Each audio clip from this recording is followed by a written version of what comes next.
बीमारी क्या है? यह सवाल जितना सरल दिखता है उतना है नहीं, क्योंकि जिस दिन तुम ये मान लेते हो कि बीमारी केवल शरीर में पैदा होती है, उसी दिन से तुम उसके असली कारण से दूर चले जाते हो। और परमहंस योगानंद यही कहते हैं कि मनुष्य की सबसे बड़ी भूल यह है कि वह परिणाम से लड़ता है, कारण से नहीं।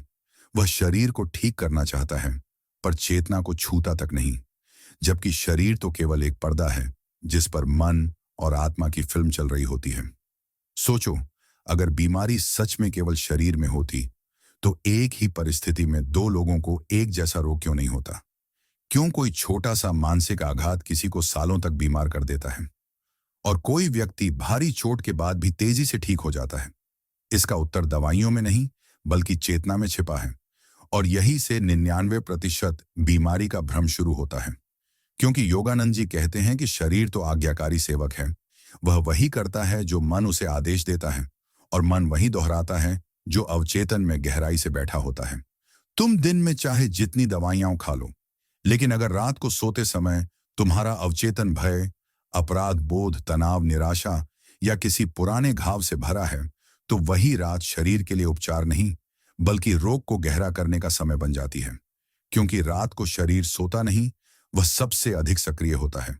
कोशिकाएं रिपेयर होती हैं, हार्मोन बदलते हैं, ऊर्जा का संतुलन होता है, और यही वह समय है जब चेतना अगर सही दिशा में हो तो एक ही रात में गहरे बदलाव संभव होते हैं। योगानंद जी अपने शिष्यों से कहते थे कि बीमारी ईश्वर की सजा नहीं है, वह आत्मा का संदेश है, एक संकेत कि तुम अपने भीतर कहीं असंतुलित हो गए हो।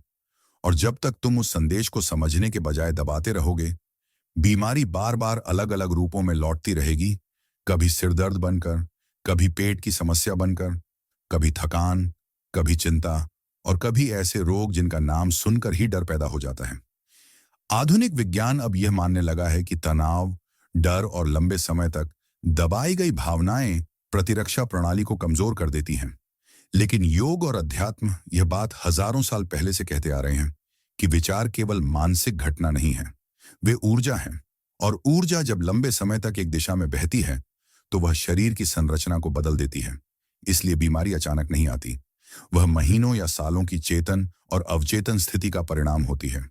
और यहीं पर 99% लोग गलती करते हैं, क्योंकि वे मान लेते हैं कि बीमारी बाहर से आई है, किसी वायरस से, मौसम से या किस्मत से, जबकि असली प्रवेश द्वार भीतर खुला हुआ होता है। योगानंद जी का जीवन ऐसे अनगिनत उदाहरणों से भरा है, जहां उन्होंने बताया कि जब व्यक्ति अपने भीतर शांति, विश्वास और ईश्वर से जुड़ाव पैदा करता है, तो शरीर अपने आप सही दिशा में काम करना शुरू कर देता है। क्योंकि शरीर की सबसे बड़ी दवा विश्वास है, और सबसे बड़ा जहर भय। और भय केवल एक विचार है जो अज्ञान से पैदा होता है। अब सोचो, अगर बीमारी विचारों से पैदा होती है, तो क्या विचारों से खत्म नहीं हो सकती? और यही प्रश्न इस पूरी श्रृंखला की नींव है।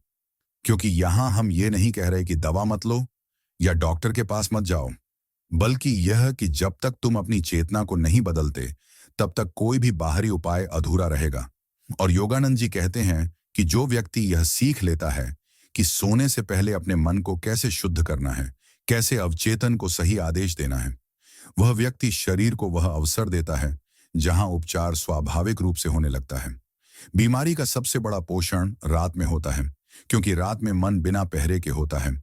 दिन में तुम खुद को व्यस्त रखकर सकारात्मक दिख सकते हो, लेकिन रात को जब सब शांत हो जाता है, तब वही डर, वही चिंता, वही अधूरा दर्द उभर कर शरीर पर काम करने लगता है।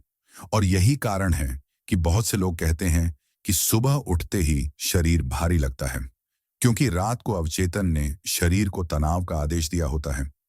योगानंद जी कहते हैं कि अगर तुम एक रात के लिए भी अपने भीतर यह भाव जगा सको कि मैं सुरक्षित हूं, मैं ईश्वर की चेतना में हूं, मेरे शरीर की हर कोशिका बुद्धिमान है और वह जानती है कि कैसे संतुलन बनाना है, तो उस रात शरीर को एक नया निर्देश मिलता है। और यही निर्देश धीरे धीरे बीमारी की जड़ को कमजोर करता है। 99% बीमारी इसलिए नहीं जाती क्योंकि लोग लक्षण के साथ लड़ते हैं, वे दर्द से लड़ते हैं, रिपोर्ट से लड़ते हैं, लेकिन अपने ही भीतर बैठे भय से दोस्ती तक नहीं करते। और जब तक भय है, तब तक शरीर रक्षा की स्थिति में रहता है, उपचार की नहीं। योगानंद जी बार बार कहते हैं कि उपचार तब शुरू होता है जब संघर्ष समाप्त होता है, और संघर्ष का अर्थ है जीवन से लड़ना, परिस्थिति से लड़ना, अपने ही शरीर को दुश्मन मान लेना, जबकि शरीर तुम्हारा शत्रु नहीं, तुम्हारा संदेशवाहक है।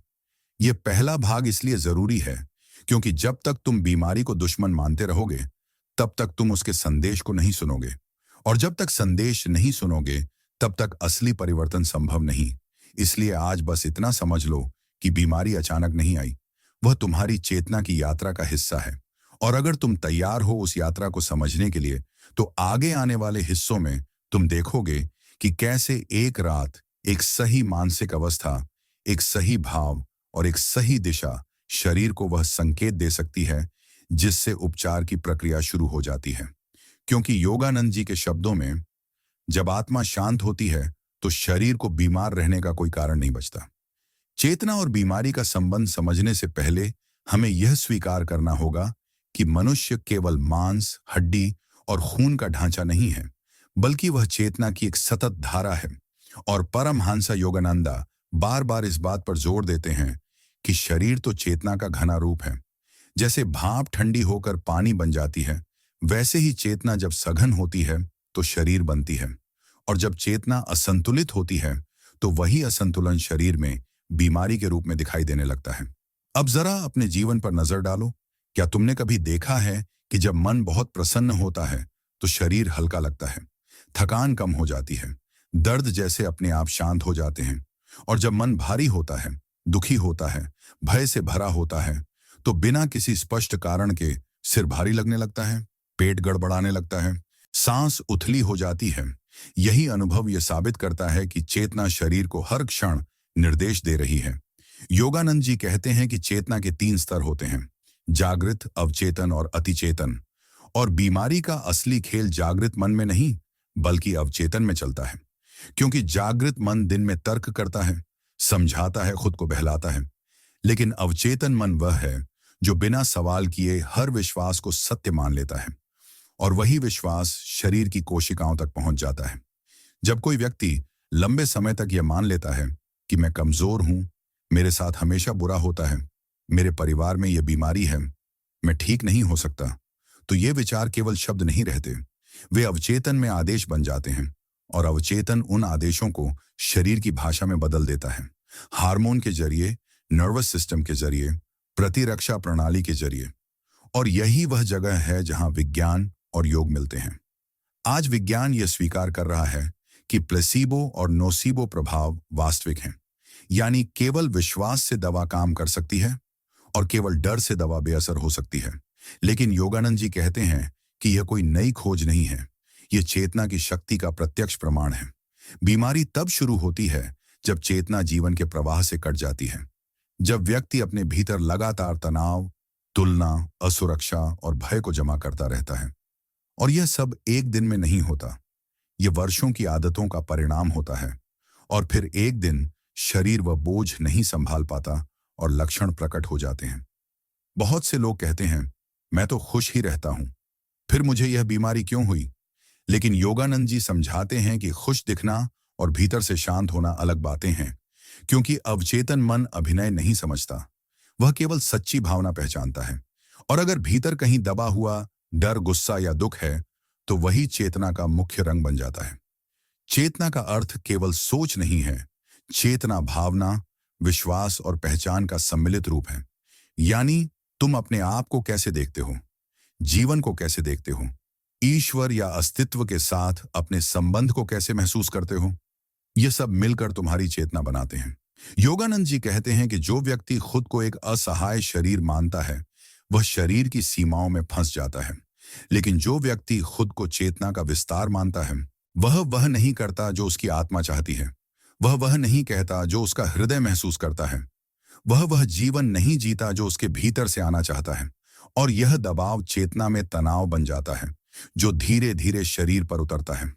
योगानंद जी के शिष्यों में कई ऐसे लोग थे जो गंभीर बीमारियों से जूझ रहे थे, और उन्होंने देखा कि जैसे ही व्यक्ति ने भीतर यह स्वीकार किया कि मैं जीवन से लड़ नहीं रहा, मैं जीवन के साथ बह रहा हूं, वैसे ही शरीर में सुधार के संकेत दिखने लगे। क्योंकि चेतना जब स्वीकार में आती है, तो शरीर रक्षा की अवस्था से बाहर आकर उपचार की अवस्था में प्रवेश करता है। यहां यह समझना बहुत जरूरी है कि चेतना बदलने का अर्थ यह नहीं कि तुम बीमारी को नकार दो, बल्कि इसका अर्थ है कि तुम बीमारी के संदेश को सुनो, बिना डर के, बिना विरोध के, क्योंकि विरोध चेतना को और संकुचित करता है।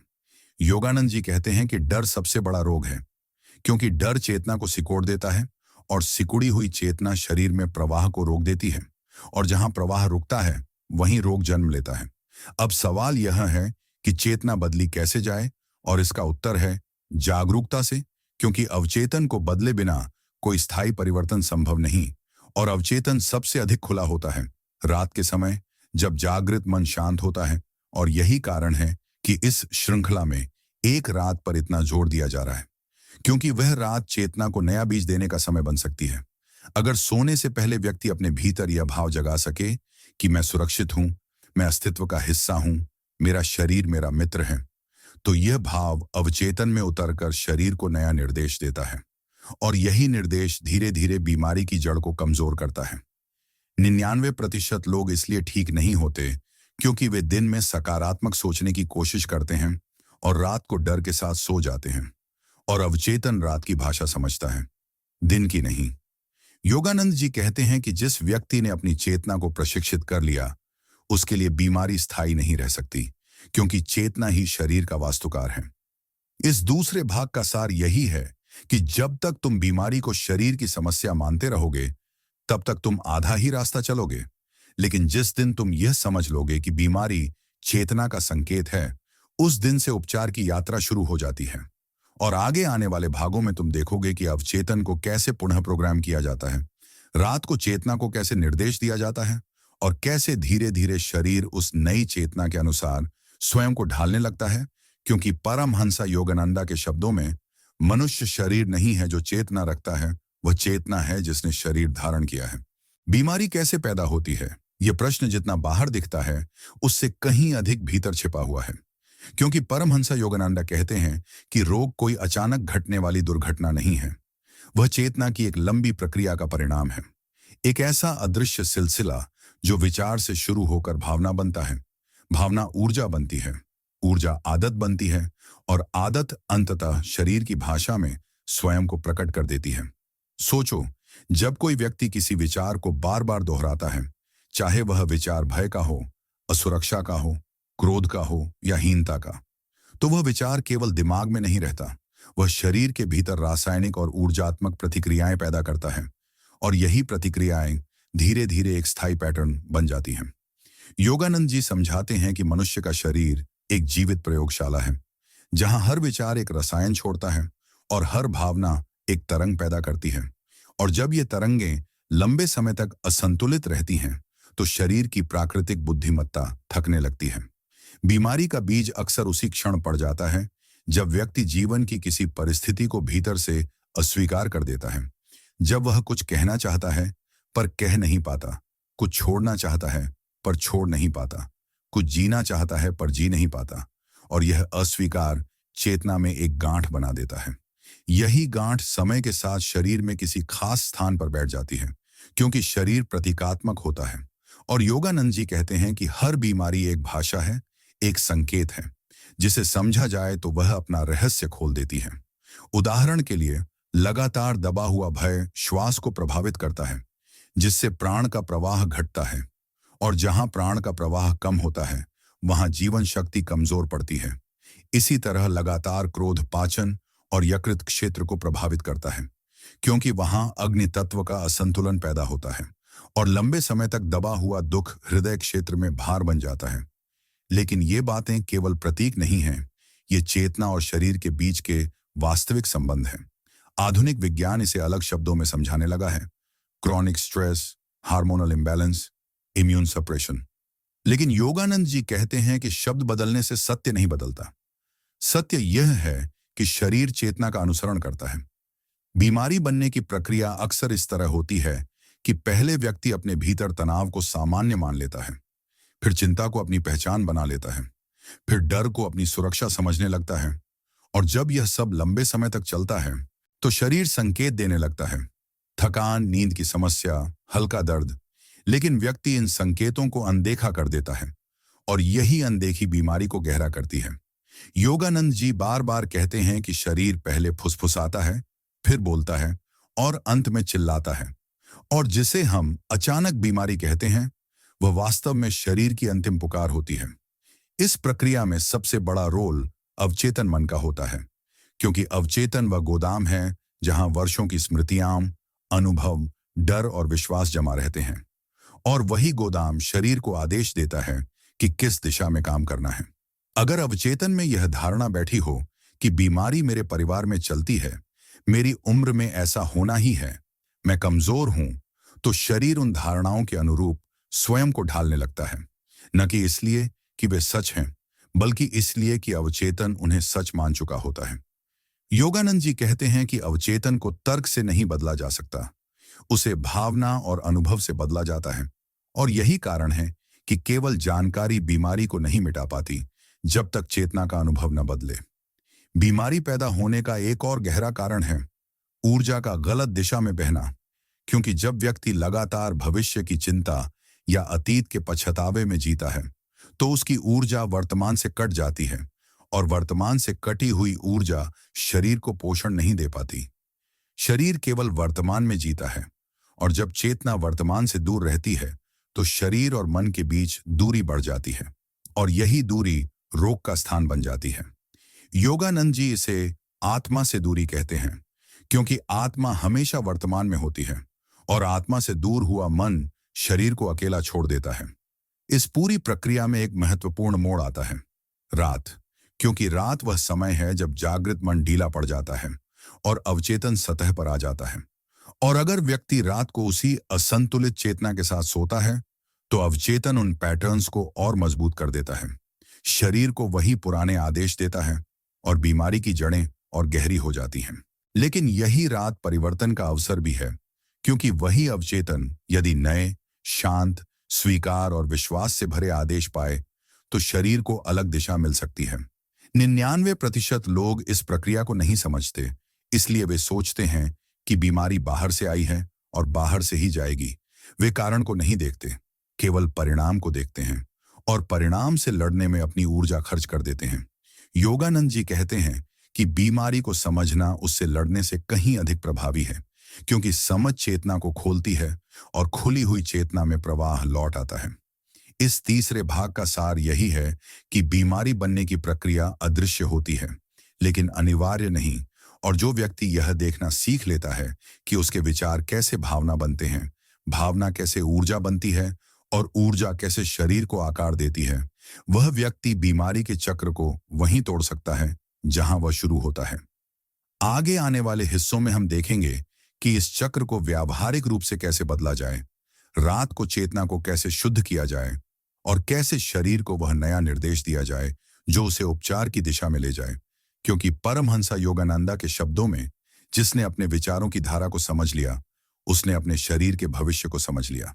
एक रात का रहस्य वहीं से शुरू होता है जहां अधिकांश लोग देखना बंद कर देते हैं, क्योंकि परमहंसा योगानंदा कहते हैं कि मनुष्य दिन को बहुत महत्व देता है और रात को केवल थकान की समाप्ति मान लेता है, जबकि योग की दृष्टि से रात चेतना का सबसे कोमल और शक्तिशाली द्वार है। वह समय जब जागृत मन की पकड़ ढीली पड़ती है और अवचेतन अपनी पूरी शक्ति के साथ सामने आता है।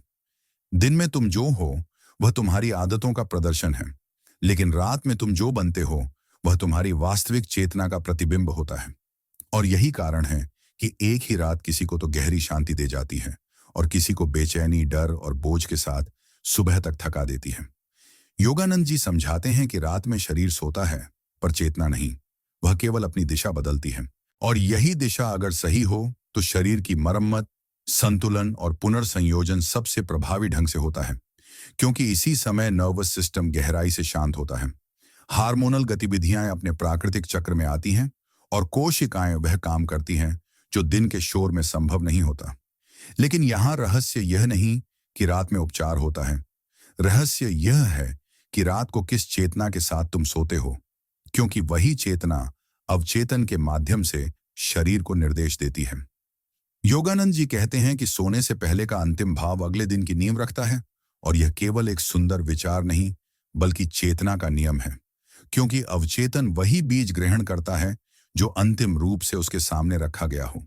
सोचो, अगर तुम पूरे दिन अपने भीतर तनाव, तुलना और डर को ढोते रहे और रात को बिस्तर पर लेटते ही वही सब दोहराने लगे, तो अवचेतन उसी को सत्य मानकर शरीर को उसी अनुरूप ढाल देगा और तब रात उपचार की नहीं, रोग को मजबूत करने की प्रक्रिया बन जाएगी।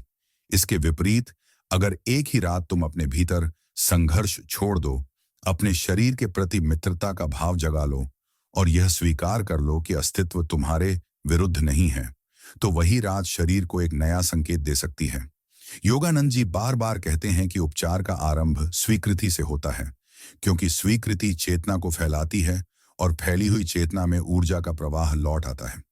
रात में चेतना इसलिए भी अधिक प्रभावी होती है क्योंकि उस समय तर्क की आवाज धीमी होती है, और तर्क ही वह दीवार है जो अवचेतन और जागृत मन के बीच खड़ी रहती है। दिन में तुम अपने डर को तर्क से छुपा सकते हो, लेकिन रात को वही डर बिना शब्दों के भाव बनकर उभर आता है और अवचेतन भाव की भाषा समझता है, शब्दों की नहीं। यही कारण है कि बहुत से लोग कहते हैं कि रात को चिंता बढ़ जाती है, क्योंकि रात सच को सामने लाती है। और योगानंद जी इसे डरने की नहीं बल्कि समझने की बात मानते हैं। एक रात का अर्थ किसी जादू या चमत्कार का दावा नहीं है, बल्कि यह उस क्षण का संकेत है जब चेतना को पहली बार सही दिशा मिलती है, क्योंकि दिशा बदलते ही यात्रा बदल जाती है। तब शरीर को वह अवसर मिलता है जहां वह अपनी जन्मजात बुद्धिमत्ता के अनुसार काम कर सके, और यह सहयोग अक्सर रात में सबसे स्पष्ट होता है, क्योंकि उस समय बाहरी हस्तक्षेप न्यूनतम होता है। रात में सांस अपने आप गहरी और धीमी हो जाती है, और यह श्वास ही वह पुल है जो चेतना और शरीर को जोड़ती है। इसलिए अगर सोने से पहले श्वास के प्रति थोड़ी सी जागरूकता भी जोड़ दी जाए, तो अवचेतन को एक शांत संकेत मिल जाता है। योगानंद जी कहते हैं कि श्वास पर विश्वास रखो, क्योंकि श्वास तुम्हें वर्तमान में लाती है, और वर्तमान ही वह स्थान है जहां उपचार संभव है। एक रात का रहस्य इसलिए भी गहरा है क्योंकि रात में पहचान ढीली पड़ती है। तुम अपने नाम, पद, भूमिका और संघर्ष को थोड़ी देर के लिए छोड़ देते हो, और यह छोड़ना चेतना को हल्का कर देता है, और हल्की चेतना शरीर पर बोझ नहीं डालती। बीमारी अक्सर बोझ की भाषा में आती है, भारीपन, जकड़न, दबाव, और रात अगर हल्केपन के भाव के साथ गुजरे तो शरीर को विपरीत संकेत मिलता है। योगानंद जी समझाते हैं कि जब व्यक्ति सोने से पहले यह भाव जगा लेता है कि मैं कुछ ठीक करने नहीं जा रहा, मैं केवल होने जा रहा हूं, तो यह भाव अवचेतन को आराम देता है, और आराम ही उपचार की पहली शर्त है। अधिकांश लोग रात को भी लक्ष्य, परिणाम और डर के साथ सोते हैं, और यही कारण है कि उनकी नींद भी थकाने वाली हो जाती है, जबकि योग की दृष्टि से नींद शरीर और चेतना का पवित्र मिलन है। एक रात का महत्व इसलिए नहीं कि सब कुछ उसी रात बदल जाएगा, बल्कि इसलिए कि उसी रात से बदलना शुरू हो सकता है, क्योंकि अवचेतन को पहली बार नया आदेश मिलता है, और वह आदेश संघर्ष का नहीं, मित्रता का होता है। योगानंद जी कहते हैं कि शरीर को ठीक होने के लिए आदेश की नहीं, अनुमति की जरूरत होती है, और अनुमति तब मिलती है जब चेतना नियंत्रण छोड़ती है। यही कारण है कि बहुत से लोग छुट्टी पर या गहरी शांति के क्षणों में अचानक बेहतर महसूस करते हैं, क्योंकि उस समय उन्होंने अनजाने में नियंत्रण छोड़ दिया होता है।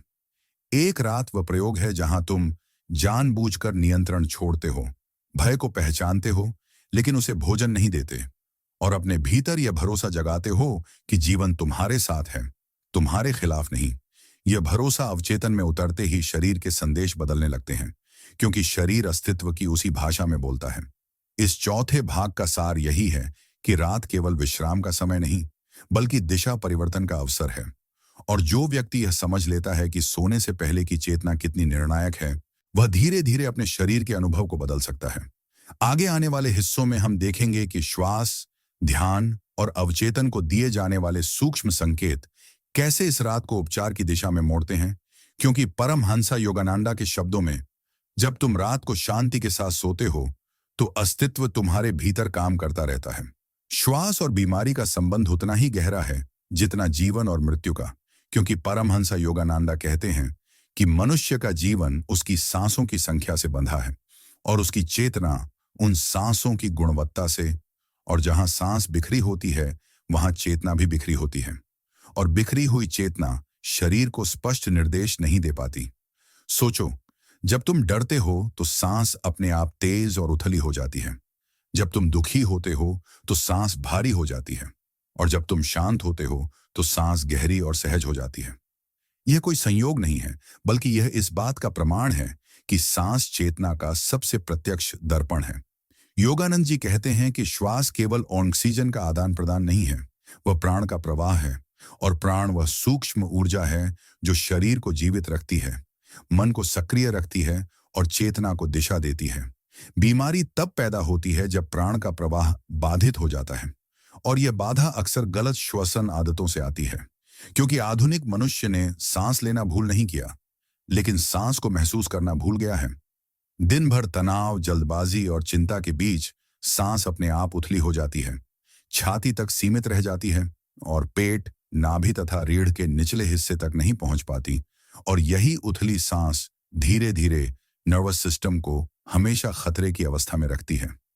जब शरीर लगातार खतरे की अवस्था में रहता है तो वह उपचार को प्राथमिकता नहीं देता, वह केवल बचाव पर ध्यान देता है, और बचाव की अवस्था में कोई भी प्रणाली पूरी तरह संतुलित नहीं रह सकती। योगानंद जी समझाते हैं कि श्वास और मन के बीच सीधा संबंध है। मन अशांत होगा तो सांस बिखरी होगी, और सांस बिखरी होगी तो मन और अशांत होगा, और यही दुष्चक्र बीमारी को पोषण देता है। इसलिए वे कहते हैं कि अगर तुम मन को सीधे शांत नहीं कर पा रहे तो सांस के द्वार से प्रवेश करो, क्योंकि सांस वह पुल है जो चेतना और शरीर को जोड़ता है। बीमारी के संदर्भ में श्वास का रहस्य यह है कि सही श्वास शरीर को यह संकेत देती है कि अब सुरक्षित है, और सुरक्षा का यह संकेत मिलते ही नर्वस सिस्टम धीरे धीरे पैरासिम्पैथेटिक अवस्था में आता है, जहां उपचार, मरम्मत और पुनर्संयोजन संभव होता है। योगानंद जी बताते हैं कि प्राण जब समान रूप से पूरे शरीर में बहता है तो कोशिकाएं अपने स्वाभाविक ज्ञान के अनुसार काम करने लगती हैं, क्योंकि हर कोशिका बुद्धिमान है, लेकिन उसे सही ऊर्जा और सही संदेश चाहिए। गलत श्वास शरीर में ऊर्जा के ऐसे पैटर्न बना देती है जहां कुछ हिस्सों में अति उत्तेजना और कुछ में शिथिलता आ जाती है, और यही असंतुलन रोग का आधार बनता है। उदाहरण के लिए, लगातार उथली सांस लेने वाला व्यक्ति अक्सर कंधों और गर्दन में तनाव महसूस करता है, सिर भारी रहता है, नींद पूरी नहीं होती, और यह सब इसलिए नहीं कि शरीर कमजोर है, बल्कि इसलिए कि प्राण का प्रवाह ऊपर अटक गया है और नीचे की स्थिरता तक नहीं पहुंच पा रहा। योगानंद जी कहते हैं कि नाभिक क्षेत्र श्वास का केंद्र है, और जब श्वास वहां तक पहुंचती है तो व्यक्ति अपने आप अधिक स्थिर, सुरक्षित और शांत महसूस करता है, और यही स्थिरता उपचार का वातावरण बनाती है। ब्रेथ इज मेडिसिन का अर्थ यह नहीं कि सांस कोई जादुई गोली है, बल्कि यह कि सांस चेतना को वह स्थिति देती है जहां शरीर की प्राकृतिक चिकित्सा शक्ति सक्रिय हो सके। बीमारी में सबसे बड़ी समस्या यह नहीं होती कि शरीर ठीक नहीं हो सकता, बल्कि यह होती है कि शरीर को ठीक होने का अवसर नहीं मिलता, और श्वास वही अवसर बनाती है। योगानंद जी अपने शिष्यों को यह सिखाते थे कि श्वास को नियंत्रित करने का अर्थ उसे दबाना नहीं, बल्कि उसके साथ सहयोग करना है, क्योंकि दबाई गई श्वास और दबाई गई भावना दोनों बीमारी की ओर ले जाती हैं। सही श्वास का पहला कदम है देखना, बस देखना कि सांस कैसी चल रही है, बिना बदले, बिना सुधारे, क्योंकि देखना ही चेतना को सक्रिय करता है। जब चेतना सांस पर टिकती है तो मन वर्तमान में आता है, और वर्तमान में आते ही डर अपने आप कमजोर पड़ने लगता है, क्योंकि डर या तो भविष्य का होता है या अतीत का। योगानंद जी कहते हैं कि जिस क्षण तुम सांस के साथ पूरी तरह उपस्थित होते हो, उस क्षण तुम बीमारी के मानसिक ईंधन को काट देते हो। रात के समय श्वास का महत्व और भी बढ़ जाता है, क्योंकि रात को अवचेतन खुला होता है, और अगर उस समय सांस गहरी, धीमी और सहज हो तो अवचेतन को यह संकेत मिलता है कि सब ठीक है, और वह शरीर को उसी अनुरूप निर्देश देने लगता है। बहुत से लोग रात को सोने से पहले मोबाइल, चिंताओं और विचारों के साथ बिस्तर पर जाते हैं, और उनकी सांस अनजाने में तेज और उथली रहती है, और यही सांस अवचेतन को बेचैनी का संदेश देती है। इसके विपरीत, अगर कोई व्यक्ति सोने से पहले केवल 5-10 मिनट अपनी सांस को गहरा होने दे, पेट को नरम होने दे और श्वास को नीचे तक बहने दे, तो वह रात शरीर के लिए अलग अनुभव बन सकती है। योगानंद जी कहते हैं कि श्वास को बदलते ही जीवन का स्वाद बदलने लगता है, क्योंकि श्वास ही वह माध्यम है जिसके जरिए प्राण शरीर में उतरता है। बीमारी को अक्सर हम बाहरी आक्रमण मानते हैं, लेकिन योग की दृष्टि से वह आंतरिक असंतुलन का संकेत है, और श्वास उस असंतुलन को पहचानने और सुधारने का सबसे सीधा रास्ता है। यहाँ यह समझना जरूरी है कि श्वास अभ्यास कोई संघर्ष नहीं है, यह कोई करना नहीं है, बल्कि एक होने देना है। क्योंकि जैसे ही तुम सांस को जोर से नियंत्रित करने लगते हो, शरीर फिर से खतरे की अवस्था में चला जाता है। योगानंद जी कहते हैं कि कोमलता उपचार की भाषा है और कोमल सांस चेतना को वही भाषा सिखाती है। इस 5वें भाग का सार यही है कि बीमारी के रास्ते में सबसे पहले श्वास भटकती है और उपचार के रास्ते में सबसे पहले श्वास लौटती है। और जो व्यक्ति यह सीख लेता है कि सांस के माध्यम से अपने भीतर सुरक्षा, स्थिरता और उपस्थिति कैसे जगानी है, वह व्यक्ति शरीर को वह आधार देता है जहां उपचार स्वाभाविक रूप से होने लगता है। आगे आने वाले हिस्सों में हम देखेंगे कि डर, अवचेतन और ध्यान कैसे श्वास के साथ मिलकर बीमारी की जड़ को कमजोर करते हैं। क्योंकि परमहंसा योगानंदा के शब्दों में, जिसने अपनी सांस को मित्र बना लिया, उसने जीवन की ऊर्जा को अपना लिया। डर को समझे बिना बीमारी को समझना असंभव है, क्योंकि परमहंसा योगानंदा कहते हैं कि डर मनुष्य का सबसे पुराना रोग है और बाकी सभी रोग उसके आधुनिक रूप हैं। और जब तक यह बात केवल सुनी जाती है, तब तक उसका प्रभाव सीमित रहता है। लेकिन जिस दिन यह भीतर उतरती है, उसी दिन चेतना का एक बड़ा बोझ हल्का होने लगता है। डर कोई बाहरी शत्रु नहीं है, वह चेतना की एक अवस्था है और अवस्था बदलते ही उसका अस्तित्व ढीला पड़ जाता है। लेकिन अधिकांश लोग डर को पहचानने के बजाय उससे भागते हैं, उसे दबाते हैं या उसे लड़ते हैं, और यही संघर्ष उसे और गहरा कर देता है। योगानंद जी कहते हैं कि डर की जड़ अज्ञान में है, इस अज्ञान में कि हम कौन हैं। क्योंकि जो व्यक्ति खुद को केवल शरीर मान लेता है, उसके लिए डर स्वाभाविक हो जाता है। उसे बीमारी का डर होता है, मृत्यु का डर होता है, अस्वीकार का डर होता है, भविष्य का डर होता है, और ये सारे डर मिलकर चेतना को संकुचित कर देते हैं। संकुचित चेतना का अर्थ है ऊर्जा का संकुचित होना, और जहां ऊर्जा सिकुड़ती है वहां प्रवाह रुकता है, और जहां प्रवाह रुकता है वहीं रोग का निवास बनता है। यह कोई दार्शनिक कल्पना नहीं है, यह अनुभव की बात है। डरते समय शरीर में क्या होता है, जरा देखो। सांस उथली हो जाती है, मांसपेशियां सख्त हो जाती हैं, पाचन धीमा पड़ जाता है, हृदय की धड़कन अनियमित हो जाती है। ये सब शरीर की रक्षा प्रतिक्रियाएं हैं, और रक्षा की अवस्था में शरीर उपचार को प्राथमिकता नहीं देता। योगानंद जी समझाते हैं कि शरीर का नर्वस सिस्टम 2 मुख्य अवस्थाओं में काम करता है, सुरक्षा और खतरा, और डर लगातार खतरे का संकेत देता रहता है, भले ही वास्तविक खतरा मौजूद ना हो। जब व्यक्ति लंबे समय तक इस अवस्था में रहता है, तो शरीर थक जाता है, उसकी प्राकृतिक बुद्धिमत्ता दब जाती है, और बीमारी के लिए जमीन तैयार हो जाती है। डर का एक और गहरा रूप है डर की आदत। क्योंकि बहुत से लोग यह भी नहीं जानते कि वे डर रहे हैं, उन्होंने डर को अपनी सामान्य अवस्था मान लिया होता है, जैसे भविष्य की चिंता को जिम्मेदारी कह देना, या स्वास्थ्य को लेकर हर समय सतर्क रहने को सावधानी कह देना, जबकि भीतर चेतना लगातार सिमटी रहती है। योगानंद जी कहते हैं कि जहां निरंतर सतर्कता है, वहां शांति नहीं, और जहां शांति नहीं, वहां उपचार नहीं। डर का सबसे चालाक रूप वह है जो अच्छे शब्दों में छिप जाता है। अगर ऐसा हो गया तो कहीं कुछ गलत ना हो जाए, मेरे साथ हमेशा ऐसा क्यों होता है। ये वाक्य केवल विचार नहीं है, ये अवचेतन को दिए गए आदेश हैं, और अवचेतन आदेशों को सच मानकर शरीर को ढाल देता है। इसीलिए डर केवल मानसिक नहीं, शारीरिक घटना भी बन जाता है। बीमारी के समय डर और बढ़ जाता है, क्योंकि शरीर के संकेतों को व्यक्ति अपने खिलाफ सबूत मानने लगता है, और यही डर बीमारी को चक्र में बदल देता है। डर से लक्षण बढ़ते हैं, लक्षण से डर बढ़ता है।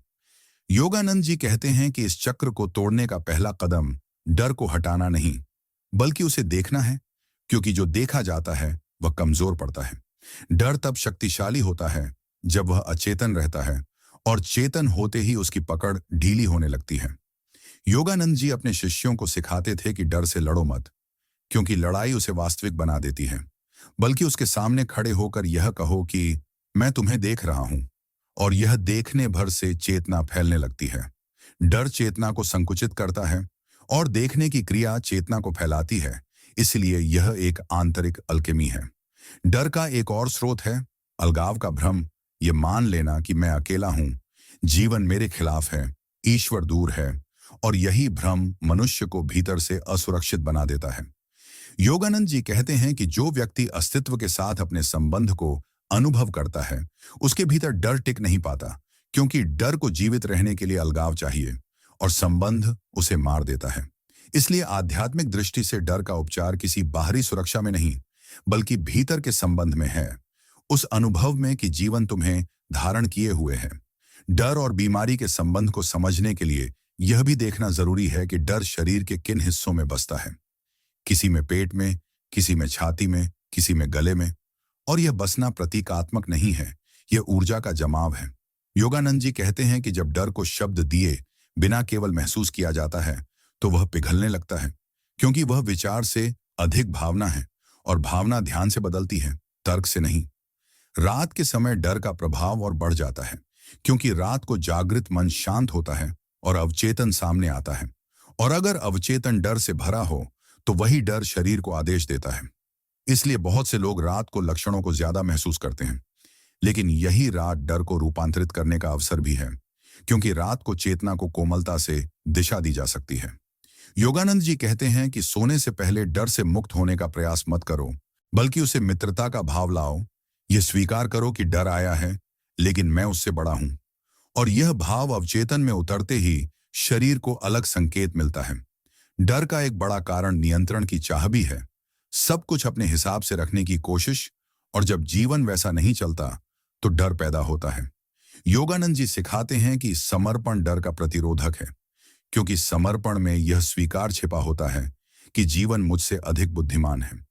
समर्पण का अर्थ हार नहीं, बल्कि भरोसा है, और भरोसा चेतना को फैलाता है। जब चेतना फैलती है तो शरीर में प्रवाह लौट आता है, और प्रवाह लौटते ही बीमारी का आधार कमजोर पड़ने लगता है।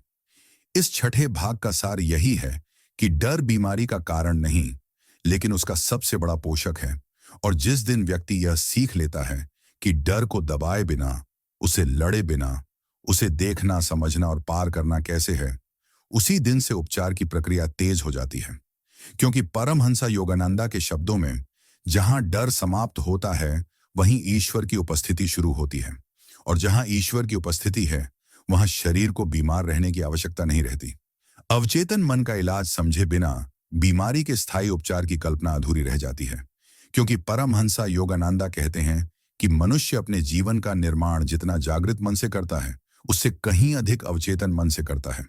और बीमारी उसी अवचेतन का सबसे स्पष्ट संदेश होती है। जागृत मन वह है जो सोचता है, तर्क करता है, योजनाएं बनाता है और खुद को समझाता है। लेकिन अवचेतन वह है जो बिना तर्क किए मान लेता है, जो बार बार सुनी गई बातों को सत्य मान लेता है, और जो बचपन से लेकर आज तक जमा हुए अनुभवों को अपने भीतर सुरक्षित रखता है। और यही अवचेतन शरीर को आदेश देता है कि उसे कैसे प्रतिक्रिया करनी है। योगानंद जी समझाते हैं कि अवचेतन मन किसी तर्क को नहीं, बल्कि भावना को सुनता है, और इसलिए केवल यह कहना कि मैं ठीक हूं तब तक प्रभावी नहीं होता, जब तक उसके पीछे भीतर से उठती हुई अनुभूति न हो। बहुत से लोग सकारात्मक शब्द बोलते हैं, लेकिन भीतर डर, संदेह और असुरक्षा को पकड़े रहते हैं। और अवचेतन शब्दों को नहीं, उसी भीतर की सच्ची भावना को ग्रहण करता है। बीमारी तब पैदा होती है जब अवचेतन में कोई ऐसा विश्वास बैठ जाता है जो शरीर को सीमित कर देता है, जैसे मैं कमजोर हूं, मेरे साथ हमेशा ऐसा होता है, यह बीमारी कभी ठीक नहीं होगी, मेरे परिवार में सबको यही समस्या है। और ये विश्वास अक्सर व्यक्ति की जानकारी के बिना काम करते रहते हैं। योगानंद जी कहते हैं कि अवचेतन मन एक वफादार सेवक की तरह है। यह बीमारी कभी ठीक नहीं होगी, मेरे परिवार में सबको यही समस्या है। और ये विश्वास अक्सर व्यक्ति की जानकारी के बिना काम करते रहते हैं। योगानंद जी कहते हैं कि अवचेतन मन एक वफादार सेवक की तरह है। वह वही करता है जो उसे सिखाया गया है, चाहे वह शिक्षा सही हो या गलत। अगर अवचेतन को यह सिखाया गया है कि दुनिया खतरनाक है, जीवन संघर्ष है, शरीर भरोसेमंद नहीं है, तो वह शरीर को हमेशा रक्षा की अवस्था में रखेगा, और रक्षा की अवस्था में उपचार संभव नहीं। अवचेतन मन को बदलने का अर्थ यह नहीं कि पुरानी स्मृतियों को जबरन मिटा दिया जाए, बल्कि इसका अर्थ है उन्हें नए अनुभव और नए भाव से ढक दिया जाए, क्योंकि अवचेतन संघर्ष से नहीं, प्रतिस्थापन से बदलता है। योगानंद जी इसे नई छाप कहते हैं, पुरानी छाप को हटाने के बजाय उस पर नई छाप डालना। और यह प्रक्रिया सबसे प्रभावी तब होती है जब मन शांत हो, यानी रात के समय। दिन में अवचेतन तक पहुंचना कठिन होता है क्योंकि जागृत मन लगातार सक्रिय रहता है। लेकिन रात को सोने से पहले या नींद की दहलीज पर अवचेतन खुला होता है और वही समय है जब उसे नया संदेश दिया जा सकता है। यही कारण है कि इस श्रृंखला में बार बार रात पर जोर दिया जा रहा है, क्योंकि रात अवचेतन का द्वार है। योगानंद जी अपने शिष्यों को सिखाते थे कि सोने से पहले का अंतिम भाव, अंतिम कल्पना और अंतिम अनुभूति अवचेतन में गहरी छाप छोड़ती है और वही छाप शरीर के अनुभव को आकार देती है। अवचेतन मन छवियों में सोचता है, शब्दों में नहीं। इसलिए अगर कोई व्यक्ति सोने से पहले अपने शरीर को शांत, हल्का और संतुलित कल्पना में देखे, तो यह कल्पना अवचेतन को वास्तविक अनुभव की तरह लगती है और शरीर उसी दिशा में प्रतिक्रिया देने लगता है। यह कोई कल्पना का खेल नहीं, बल्कि न्यूरोलॉजिकल और ऊर्जात्मक प्रक्रिया है, क्योंकि मस्तिष्क और नर्वस सिस्टम कल्पना और वास्तविकता में स्पष्ट अंतर नहीं कर पाते जब भावना जुड़ी हो। बीमारी में सबसे बड़ी समस्या यह होती है कि व्यक्ति की कल्पना लगातार नकारात्मक छवियों से भरी रहती है। रिपोर्ट, लक्षण, डरावने विचार और अवचेतन इन्हें ही सत्य मानकर शरीर को वैसा ही अनुभव करने को कहता है। योगानंद जी कहते हैं कि कल्पना मन की भाषा है और भावना उसकी शक्ति, और जहां दोनों मिल जाते हैं वहां अवचेतन बदलने लगता है।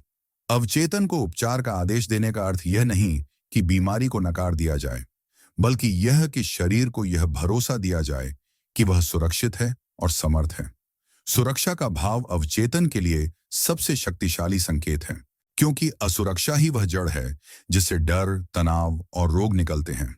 बहुत से लोग कहते हैं कि मैं ध्यान करता हूं लेकिन फायदा नहीं होता, और योगानंद जी समझाते हैं कि ध्यान तब तक गहरा नहीं होता जब तक अवचेतन में बैठे भय और अविश्वास को संबोधित न किया जाए, क्योंकि अवचेतन बिना विश्वास के सहयोग नहीं करता। अवचेतन मन को बदलने की प्रक्रिया में धैर्य बहुत आवश्यक है, क्योंकि वर्षों से जमा हुई छापें एक दिन में नहीं मिटती, लेकिन दिशा बदलते ही प्रभाव बदलने लगता है।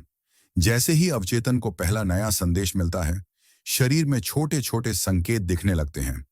नींद बेहतर होना, हल्कापन महसूस होना, दर्द की तीव्रता कम होना, और ये संकेत बताते हैं कि भीतर काम शुरू हो चुका है।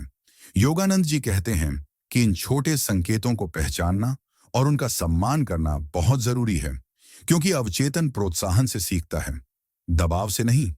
अवचेतन के साथ काम करने में सबसे बड़ी गलती यह है कि लोग उससे परिणाम मांगते हैं। मुझे अभी ठीक होना है, और यह मांग अपने आप में तनाव पैदा करती है।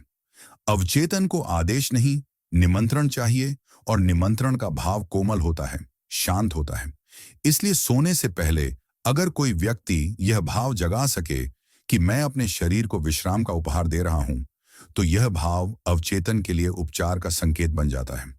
योगानंद जी कहते हैं कि अवचेतन को बदलने का सबसे प्रभावी तरीका है निरंतरता, हर रात थोड़ी सी सही दिशा देना, बिना जल्दबाजी के, बिना तुलना के।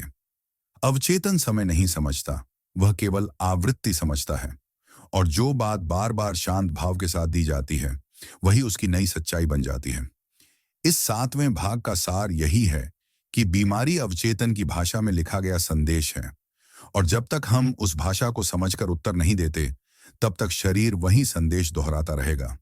लेकिन जिस दिन व्यक्ति यह सीख लेता है कि अवचेतन को कैसे सुना जाए, कैसे उसे सुरक्षा, विश्वास और सहयोग का संदेश दिया जाए, उसी दिन से उपचार की प्रक्रिया गहराई से शुरू हो जाती है। क्योंकि परमहंस योगानंदा के शब्दों में, अवचेतन मन व भूमि है जहां विचार बीज बनते हैं, और जैसी भूमि होगी वैसी ही फसल उगेगी। ध्यान वह द्वार है जहां बीमारी से संघर्ष समाप्त होता है और उपचार का अनुभव शुरू होता है। क्योंकि परमहंस योगानंदा कहते हैं कि ध्यान का अर्थ कुछ ठीक करना नहीं, बल्कि उस अवस्था में प्रवेश करना है जहां ठीक होना स्वाभाविक हो जाता है। और यही बात अधिकतर लोग समझ नहीं पाते। वे ध्यान को भी एक लक्ष्य बना लेते हैं, एक परिणाम की चाह में करते हैं, और जहां चाह है वहां तनाव है, और जहां तनाव है वहां उपचार रुक जाता है। ध्यान की शक्ति इसी में है कि वह चेतना को प्रयास से हटाकर उपस्थिति में ले आता है, और उपस्थिति वह भूमि है जहां शरीर और मन पहली बार एक दूसरे के विरोध में नहीं रहते। बीमारी अक्सर विरोध से पैदा होती है, जीवन के विरोध से, परिस्थिति के विरोध से, अपने ही शरीर के विरोध से, और ध्यान उस विरोध को बिना लड़े ढीला कर देता है। योगानंद जी कहते हैं कि ध्यान का पहला चमत्कार शांति नहीं बल्कि ईमानदारी है, क्योंकि ध्यान में व्यक्ति पहली बार अपने भीतर वही देखता है जो वास्तव में है, बिना सजावट के, बिना तर्क के। और यही देखने की क्रिया अवचेतन की जमी हुई परतों को पिघलाने लगती है। बहुत से लोग ध्यान इसलिए छोड़ देते हैं क्योंकि ध्यान में उन्हें वही डर, वही दर्द, वही बेचैनी दिखाई देने लगती है जिससे वे भागते रहे हैं। लेकिन योगानंद जी समझाते हैं कि ध्यान का उद्देश्य सुखद अनुभव पैदा करना नहीं बल्कि सत्य से संपर्क कराना है। और अस्तित्व का काम हमेशा उपचार की दिशा में होता है। रात के समय ध्यान विशेष रूप से प्रभावी होता है क्योंकि रात को अवचेतन खुला होता है और दिन की पहचान ढीली होती है।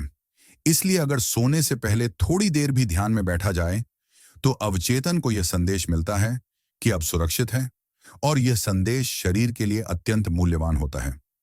ध्यान में यदि नींद आ जाए तो उसे विफलता मत समझो, क्योंकि नींद और ध्यान के बीच की दहलीज पर अवचेतन सबसे अधिक ग्रहणशील होता है। योगानंद जी कहते हैं कि उस दहलीज पर दिया गया भाव जीवन की दिशा बदल सकता है।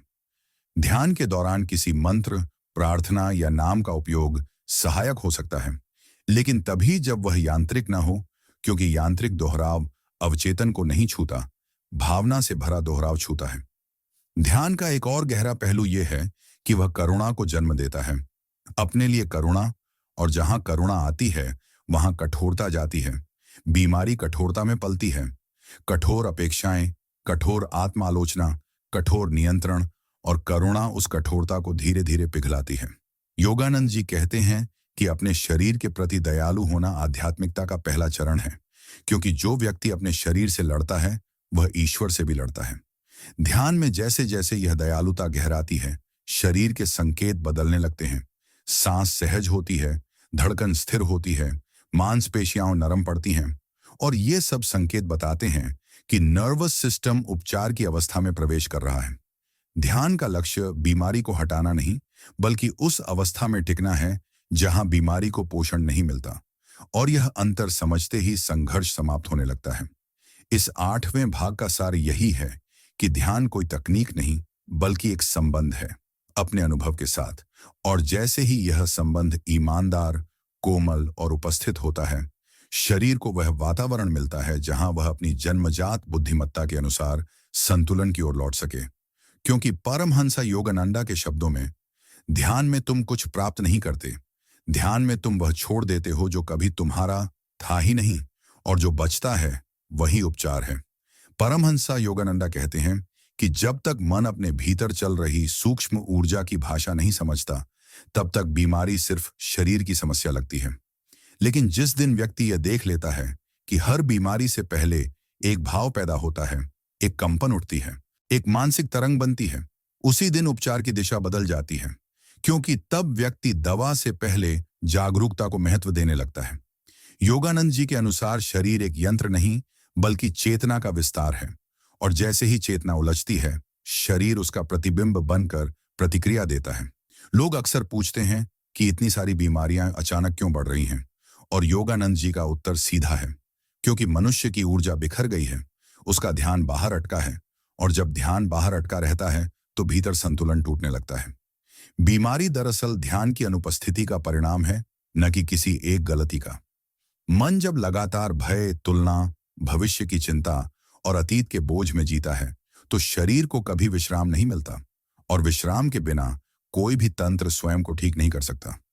योगानंद जी बताते हैं कि आज की सबसे बड़ी महामारी कोई वायरस नहीं बल्कि निरंतर सक्रिय रहने की आदत है। हर समय सोचते रहना, प्रतिक्रिया करते रहना, साबित करते रहना, और यह आदत नर्वस सिस्टम को लगातार खतरे की स्थिति में रखती है। जब शरीर खतरे में होता है तो वह उपचार मोड में नहीं जा सकता, और यही कारण है कि दवाइयां काम करने के बावजूद बीमारी लौट आती है। ध्यान इस चक्र को तोड़ता है, क्योंकि ध्यान शरीर को यह संदेश देता है कि अब खतरा नहीं है, और यह संदेश किसी भी दवा से अधिक गहरा होता है। योगानंद जी कहते हैं कि जैसे ही मन शांत होता है, प्राण स्वतः रीढ़ में ऊपर उठने लगते हैं, और प्राण का यह प्रवाह कोशिकाओं तक नई जानकारी पहुंचाता है। यह जानकारी शब्दों में नहीं होती, यह कंपन में होती है, और कोशिकाएं कंपन की भाषा समझती हैं। इसीलिए ध्यान में कभी कभी बिना किसी कारण आंसू आ जाते हैं, बिना किसी कहानी के भाव उभरते हैं, क्योंकि शरीर पुरानी स्मृतियों को छोड़ रहा होता है। लोग इन अनुभवों से डर जाते हैं और सोचते हैं कि कुछ गलत हो रहा है, लेकिन योगानंद जी स्पष्ट करते हैं कि यह गलत नहीं, यह सफाई है। जिस तरह घाव भरने से पहले पीड़ा होती है, उसी तरह अवचेतन के घाव खुलने से पहले बेचैनी होती है। ध्यान में अगर पुराना दर्द उभर आए तो उसे रोकने की कोशिश मत करो, क्योंकि रोकना फिर वही पुरानी आदत है। नियंत्रण और नियंत्रण ही बीमारी की जड़ है। योगानंद जी सिखाते हैं कि ध्यान में नियंत्रण छोड़ना ही सबसे बड़ा साहस है।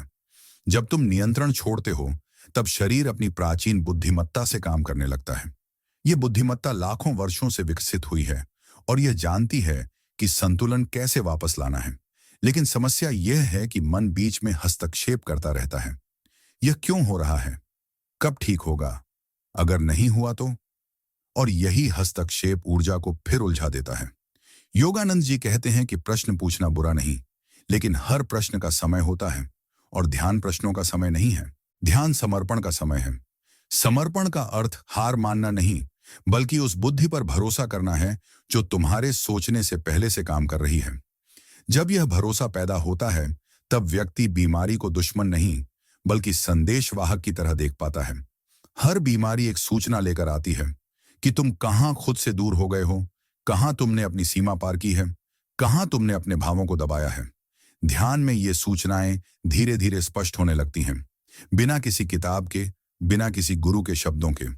योगानंद जी कहते हैं कि सच्चा गुरु भीतर से बोलता है और ध्यान उसका द्वार है।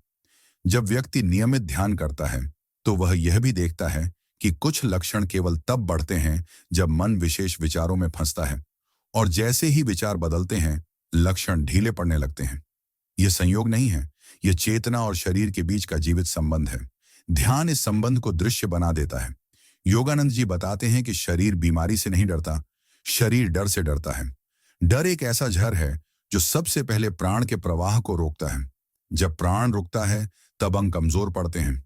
इसलिए ध्यान में डर को दबाना नहीं, बल्कि उसे देखने की शिक्षा दी जाती है। जब तुम डर को बिना भागे देखते हो, तो डर अपनी शक्ति खो देता है, क्योंकि उसकी शक्ति तुम्हारी प्रतिक्रिया से आती है। यह समझ गहरी है और यह केवल अनुभव से आती है, शब्दों से नहीं। रात के समय किया गया ध्यान इसीलिए प्रभावशाली होता है, क्योंकि रात को मन की पकड़ ढीली होती है और अवचेतन खुला होता है। योगानंद जी सलाह देते हैं कि सोने से पहले अगर व्यक्ति अपने शरीर को धन्यवाद दे, दर्द के लिए भी, थकान के लिए भी, तो शरीर एक अलग ही तरीके से प्रतिक्रिया करता है। धन्यवाद शरीर को यह संकेत देता है कि अब लड़ाई खत्म है, और जहां लड़ाई खत्म होती है, वहीं उपचार शुरू होता है। लोग सोचते हैं कि सकारात्मक सोच से बीमारी ठीक होती है, लेकिन योगानंद जी कहते हैं कि बनावटी सकारात्मकता भी तनाव है। असली उपचार स्वीकार में है, जो है उसे जैसा है वैसा देखने में। ध्यान इस स्वीकार को स्वाभाविक बनाता है। जब व्यक्ति स्वीकार करता है, तो ऊर्जा बंधी नहीं रहती, वह बहने लगती है। बहाव जीवन का मूल स्वभाव है और रुकावट बीमारी है। ध्यान बहाव को पुनः स्थापित करता है।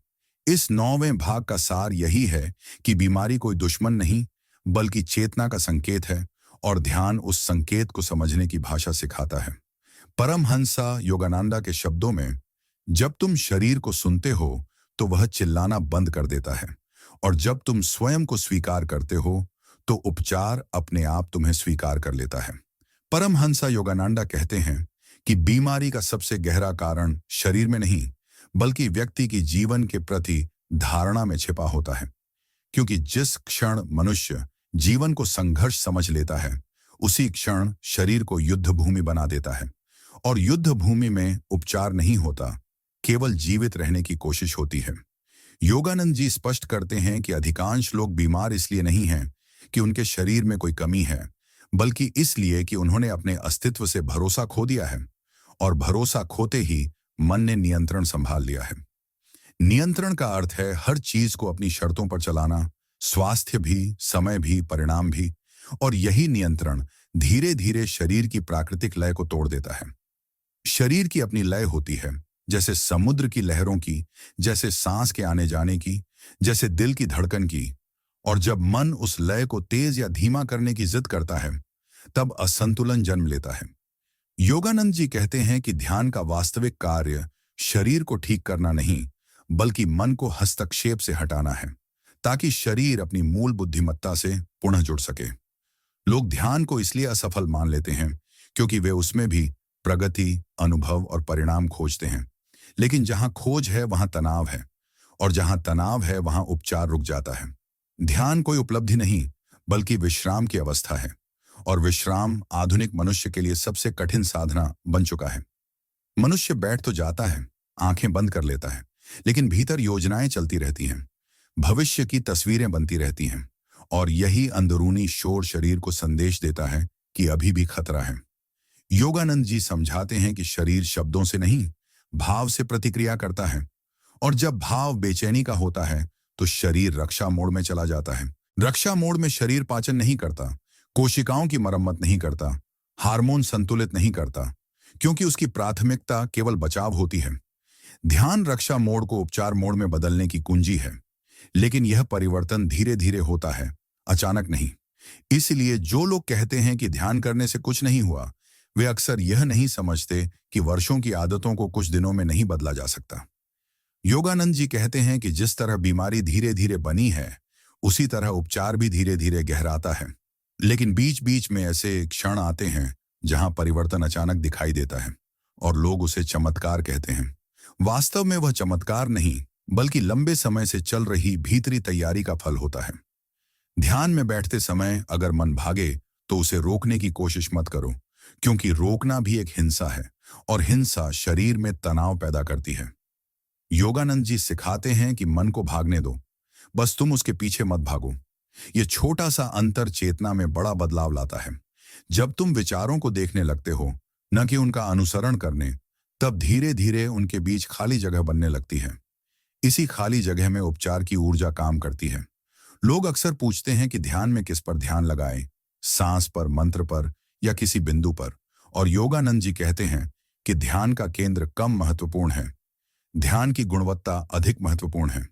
अगर तुम सांस पर ध्यान लगाते हो लेकिन भीतर जल्दी की भावना है, तो वह ध्यान नहीं। अगर तुम मंत्र जपते हो लेकिन भीतर अपेक्षा है, तो वह ध्यान नहीं। ध्यान वह अवस्था है जहां तुम स्वयं को अस्तित्व के हवाले कर देते हो।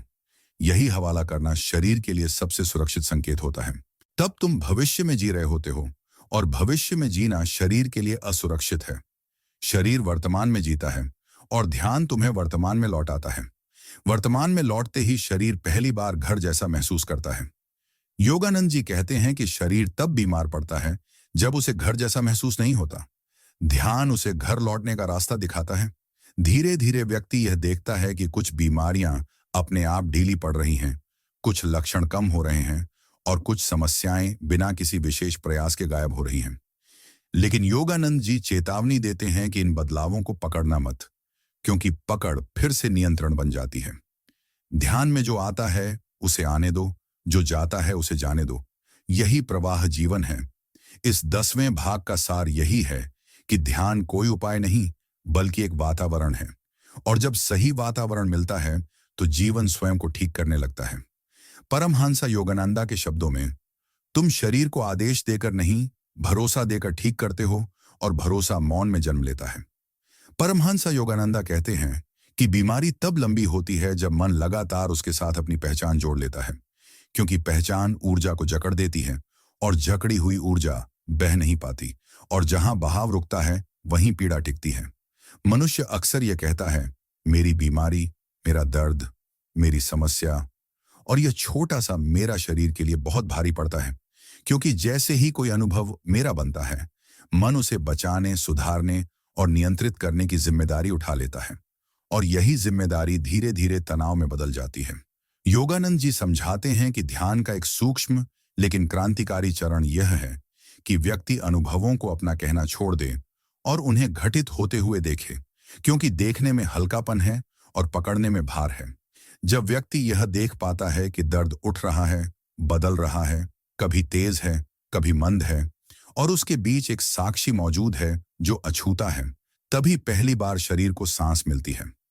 यह साक्षी कोई कल्पना नहीं, बल्कि वही चेतना है जो बचपन में बिना डर के जीती थी, बिना भविष्य की चिंता के, और वही चेतना आज भी मौजूद है, लेकिन विचारों की परतों के नीचे दब गई है। ध्यान उन परतों को जबरन हटाता नहीं, बल्कि उन्हें ढीला करता है, और ढीलापन ही उपचार की भाषा है। लोग अक्सर ध्यान में असफल इसलिए होते हैं क्योंकि वे ध्यान को भी एक परियोजना बना लेते हैं। आज इतना समय, कल इतना अनुभव, और अगले महीने पूरी तरह ठीक। और यह परियोजना भाव शरीर को फिर से दबाव में डाल देता है। योगानंद जी कहते हैं कि शरीर दबाव में सुधरता नहीं, वह तो दबाव में टूटता है। सुधार का मार्ग केवल सुरक्षा की भावना से खुलता है। ध्यान सुरक्षा की वही भावना देता है जो मां की गोद देती है, जहां कुछ करने की जरूरत नहीं, बस होना ही पर्याप्त है। जब व्यक्ति ध्यान में इस बस होने की अनुमति देता है, तब पहली बार नर्वस सिस्टम गहरी विश्रांति में जाता है। आधुनिक विज्ञान इसे पैरासिम्पैथेटिक अवस्था कहता है, लेकिन योगानंद जी इसे ईश्वर के भरोसे में लौटना कहते हैं। इस अवस्था में हार्मोन संतुलित होने लगते हैं, कोशिकाएं मरम्मत मोड में जाती हैं, और प्रतिरक्षा तंत्र बिना आदेश के सक्रिय हो जाता है। लेकिन यह सब तभी संभव है जब व्यक्ति भीतर से यह स्वीकार करे कि उसे हर पल ठीक होने की जरूरत नहीं, उसे बस इस पल में सुरक्षित महसूस करने की जरूरत है। लोग पूछते हैं कि ध्यान में क्या दृश्य देखना चाहिए, कौन सा प्रकाश कल्पना करना चाहिए, और योगानंद जी मुस्कुराकर कहते हैं कि सबसे शक्तिशाली ध्यान वह है जिसमें कोई दृश्य नहीं, कोई प्रयास नहीं, कोई कल्पना नहीं, बस मौन में बैठना और सांस को लौटने देना। सांस जब गहरी और सहज होती है, तब प्राण रीढ़ में अपने आप संतुलित होता है। योगानंद जी के अनुसार रीढ़ केवल हड्डियों की संरचना नहीं, बल्कि चेतना का राजमार्ग है। और जब इस राजमार्ग पर यातायात सहज हो जाता है, तब शरीर के हर हिस्से तक जीवन ऊर्जा पहुंचती है। बीमारी अक्सर वहीं टिकती है जहां ऊर्जा का प्रवाह बाधित होता है। ध्यान इस बाधा को लड़कर नहीं, बल्कि देख देख कर पिघलाता है। रात के समय किया गया ध्यान इसलिए प्रभावी होता है क्योंकि रात को सामाजिक पहचान ढीली पड़ जाती है। तुम डॉक्टर नहीं, मरीज नहीं, सफल नहीं, असफल नहीं, बस एक थका हुआ अस्तित्व होते हो। और यही थकान जब स्वीकार हो जाती है, तो वह विश्राम में बदल जाती है। योगानंद जी सलाह देते हैं कि सोने से पहले शरीर के हर हिस्से को भीतर से धन्यवाद दो, उस हिस्से को भी जहां दर्द है, क्योंकि धन्यवाद विरोध को समाप्त करता है। विरोध समाप्त होते ही ऊर्जा मुक्त हो जाती है। बहुत से लोग दर्द से लड़ते हैं, दवाओं से, विचारों से, प्रार्थनाओं से, लेकिन लड़ाई की ऊर्जा दर्द को ही पोषण देती है। योगानंद जी कहते हैं कि दर्द को शत्रु मत बनाओ, उसे अतिथि की तरह देखो जो कुछ कहने आया है। जब अतिथि को सुना जाता है, तो वह देर तक नहीं रुकता। ध्यान सुनने की कला है, बिना बीच में टोके, बिना समाधान दिए। इस सुनने में ही अवचेतन खुलता है। अवचेतन वही स्थान है जहां वर्षों की दबाई हुई भावनाएं रहती हैं, डर, क्रोध, अपराध बोध, दुख। और ये भावनाएं जब बाहर नहीं आ पाती, तो शरीर के माध्यम से बोलती हैं। ध्यान उन्हें सुरक्षित मंच देता है। लोग डरते हैं कि अगर उन्होंने भीतर के भावों को महसूस किया, तो वे टूट जाएंगे। लेकिन योगानंद जी कहते हैं कि जो भाव महसूस किया जा सकता है, वह तुम्हें तोड़ नहीं सकता। टूटता वही है जो दबाया जाता है। ध्यान में अगर रोना आ जाए, कांपना आ जाए, तो उसे कमजोरी मत समझो। यह शरीर की भाषा है, और भाषा को बोलने देना ही उपचार है। धीरे धीरे व्यक्ति यह अनुभव करता है कि वह अपने शरीर से अलग नहीं, बल्कि उसके साथ है। यह साथ होना ही असली चिकित्सा है। जब तुम शरीर के साथ हो जाते हो, तो वह तुम्हारे खिलाफ नहीं रहता। योगानंद जी कहते हैं कि शरीर कभी तुम्हारा शत्रु नहीं था, वह बस तुम्हारा ध्यान मांग रहा था। ध्यान मिलते ही वह शांत हो जाता है। इस अवस्था में व्यक्ति यह भी देखता है कि बीमारी का डर ही बीमारी से ज्यादा थका देने वाला था। डर हटते ही दर्द का आधा भार उतर जाता है। ध्यान डर को तर्क से नहीं, अनुभव से गलाता है। जब व्यक्ति बार बार उस साक्षी में लौटता है जो अनुभवों से परे है, तो भीतर एक स्थिरता बनती है। यही स्थिरता उपचार का आधार है। इस 11वें भाग का सार यही है कि ध्यान बीमारी को मिटाने की कोशिश नहीं, बल्कि पहचान को ढीला करने की प्रक्रिया है। और पहचान ढीली पड़ते ही शरीर को सांस मिलती है। परमहंसा योगानंदा के शब्दों में, तुम जिस अनुभव को अपना कहते हो, वह तुम्हें बांधता है। जिसे तुम देख पाते हो, वह तुम्हें मुक्त करता है, और मुक्ति में ही स्वास्थ्य जन्म लेता है। परमहंसा योगानंदा कहते हैं कि मनुष्य की सबसे बड़ी भूल यह है कि वह उपचार को भविष्य की घटना मान लेता है। जैसे कोई तारीख आएगी, कोई रिपोर्ट बदलेगी, कोई डॉक्टर कहेगा अब सब ठीक है, और तब वह शांति पाएगा। लेकिन योगानंद जी स्पष्ट करते हैं कि जब तक शांति भविष्य में टाली जाती है, तब तक शरीर वर्तमान में असुरक्षित ही रहता है, और असुरक्षा वो मिट्टी है जिसमें बीमारी जड़ पकड़ती है। शरीर भविष्य नहीं समझता, वह केवल यह समझता है कि इस क्षण वातावरण सुरक्षित है या नहीं, और ध्यान शरीर को यही सूचना देता है कि अभी कुछ करने की जरूरत नहीं, अभी बचाव की जरूरत नहीं। लोग अक्सर कहते हैं कि वे ध्यान करते हैं, लेकिन भीतर बेचैनी बनी रहती है, और इसका कारण यह नहीं कि ध्यान काम नहीं कर रहा, बल्कि यह है कि वे ध्यान को भी परिणाम के साथ जोड़ चुके हैं। योगानंद जी कहते हैं कि जैसे ही ध्यान परिणाम से जुड़ता है, वह अपनी शक्ति खो देता है, क्योंकि तब वह भी तनाव का रूप बन जाता है। ध्यान का वास्तविक प्रभाव तब शुरू होता है जब व्यक्ति बिना किसी लक्ष्य के बैठने का साहस करता है। यह साहस बहुत गहरा है, क्योंकि आधुनिक मनुष्य को सिखाया गया है कि बिना लक्ष्य के बैठना समय की बर्बादी है। लेकिन योगानंद जी कहते हैं कि बिना लक्ष्य के बैठना आत्मा की सबसे बड़ी जरूरत है। जब व्यक्ति बिना लक्ष्य के बैठता है, तब पहली बार उसका मन धीमा होता है, और मन के धीमे होते ही शरीर का आंतरिक शोर कम होने लगता है। इस शोर में केवल विचार नहीं, बल्कि सूक्ष्म मांसपेशीय तनाव, अनकहे भाव और दबे हुए डर भी शामिल होते हैं। ध्यान इन सबको एक साथ शांत करता है, बिना किसी अलग तकनीक के। योगानंद जी समझाते हैं कि शरीर में बीमारी अक्सर उस स्थान पर टिकती है जहां भावों को सबसे अधिक दबाया गया हो, कभी गले में, कभी पेट में, कभी छाती में। और ध्यान में जब व्यक्ति इन स्थानों को महसूस करने की अनुमति देता है, तो वह वर्षों से रुकी हुई ऊर्जा को बहने का रास्ता देता है। लोग डरते हैं कि अगर उन्होंने इन संवेदनाओं को महसूस किया तो दर्द बढ़ जाएगा, लेकिन वास्तव में दर्द इसलिए बढ़ता है क्योंकि उसे लगातार अनदेखा किया गया होता है। योगानंद जी कहते हैं कि जिसे तुम महसूस करने की अनुमति देते हो, वह बदलने लगता है, और जिसे तुम नकारते हो, वह कठोर हो जाता है। ध्यान में यह अनुमति धीरे धीरे गहराती है, क्योंकि वहां कोई जल्दी नहीं होती, कोई जजमेंट नहीं होता। जब व्यक्ति यह देख पाता है कि वह अपने दर्द के साथ भी बैठ सकता है और टूट नहीं रहा, तब उसके भीतर एक नई ताकत जन्म लेती है, भरोसे की ताकत। यह भरोसा दवाइयों के भरोसे से अलग है, यह अपने अस्तित्व के भरोसे जैसा है। योगानंद जी कहते हैं कि जैसे ही व्यक्ति अपने अस्तित्व पर भरोसा करना सीखता है, शरीर भी उस भरोसे को प्रतिबिंबित करने लगता है। ध्यान का एक और गहरा पहलू यह है कि वह व्यक्ति को उसके सांसारिक रोल से बाहर लाता है। रोगी, कर्मचारी, माता पिता, समाज की पहचान, और उसे कुछ देर के लिए केवल होने देता है। इस होने में कोई समस्या नहीं होती, कोई कमी नहीं होती, वहां सिर्फ जीवन होता है। और जहां जीवन को बिना शर्त महसूस किया जाता है, वहां बीमारी की पकड़ ढीली पड़ने लगती है। योगानंद जी कहते हैं कि बीमारी तब सबसे अधिक पीड़ा देती है जब वह पहचान बन जाती है, और ध्यान पहचान को घुलने देता है। धीरे धीरे व्यक्ति यह अनुभव करता है कि दर्द आता जाता है, थकान बदलती रहती है, लक्षण उठते गिरते हैं, लेकिन उनके पीछे एक स्थिर उपस्थिति बनी रहती है। यह उपस्थिति न तो बीमार है, न स्वस्थ, वह बस है। और यही बस होना शरीर के लिए सबसे बड़ा उपचार संकेत है। रात के समय ध्यान इसीलिए गहरा होता है क्योंकि रात को मन की सामाजिक आवाजें चुप हो जाती हैं।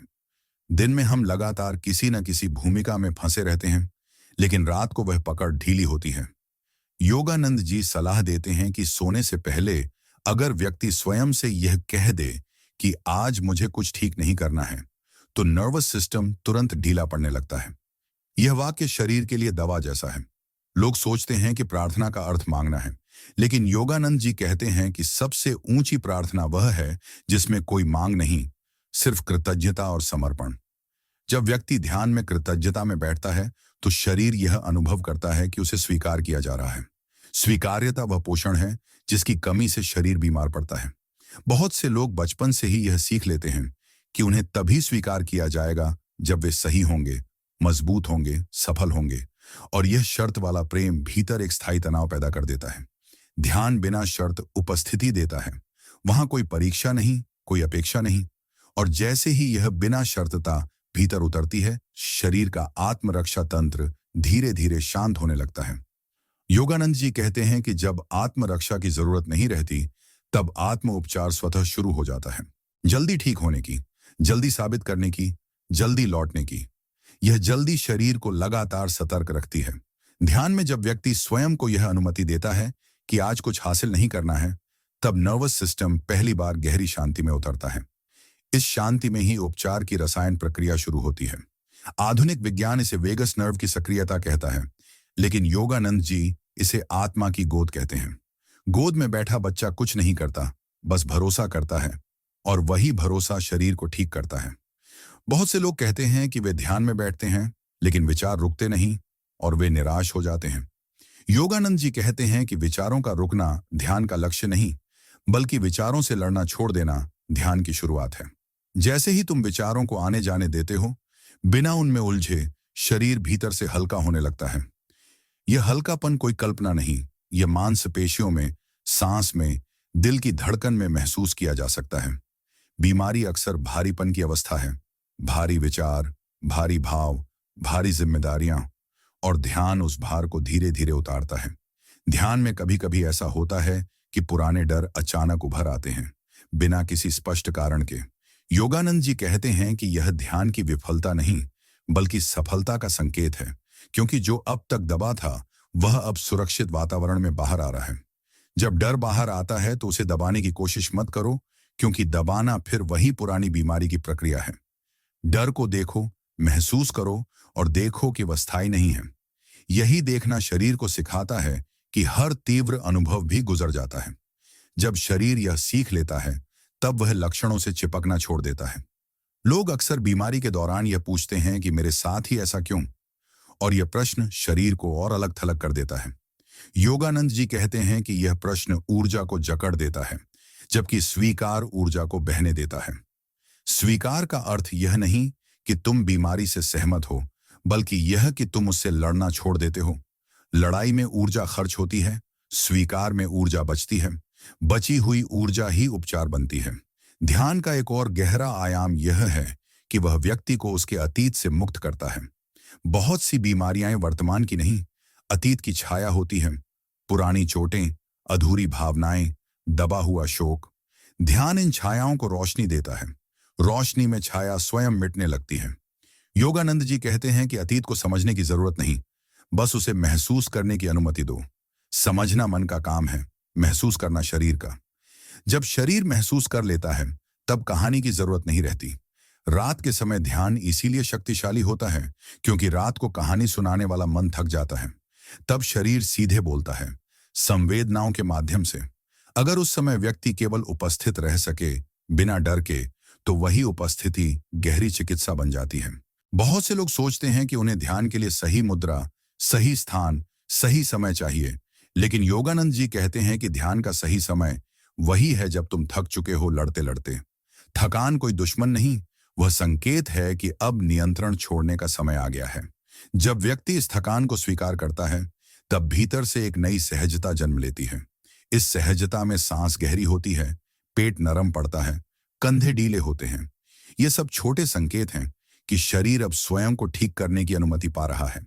ध्यान में कभी कभी व्यक्ति को ऐसा लगता है कि वह कुछ नहीं कर रहा, समय व्यर्थ जा रहा है। लेकिन योगानंद जी कहते हैं कि जो दिखाई नहीं देता, वही सबसे गहरा काम कर रहा होता है। बीज मिट्टी में चुपचाप अंकुरित होता है, उसी तरह उपचार भी मौन में पनपता है। इस प्रक्रिया पर शक मत करो, क्योंकि शक भी भय का ही एक रूप है। भरोसा रखो, और अगर भरोसा नहीं भी है तो भी बैठो। योगानंद जी कहते हैं कि कभी कभी शरीर को तुम्हारे भरोसे की जरूरत नहीं होती, बस तुम्हारी उपस्थिति काफी होती है। उपस्थिति वह प्रेम है जिसमें कोई शर्त नहीं। जहां प्रेम बिना शर्त होता है, वहां बीमारी टिक नहीं पाती। इस 13वें भाग का सार यही है कि ध्यान शरीर को बदलने की कोशिश नहीं, बल्कि जीवन के साथ टूटी हुई मित्रता को फिर से जोड़ने की प्रक्रिया है। परमहंस योगानंद के शब्दों में, जब तुम जीवन पर फिर से भरोसा करना सीख लेते हो, तब शरीर को बीमार रहने की जरूरत ही नहीं रहती, क्योंकि स्वास्थ्य भरोसे की स्वाभाविक अभिव्यक्ति है।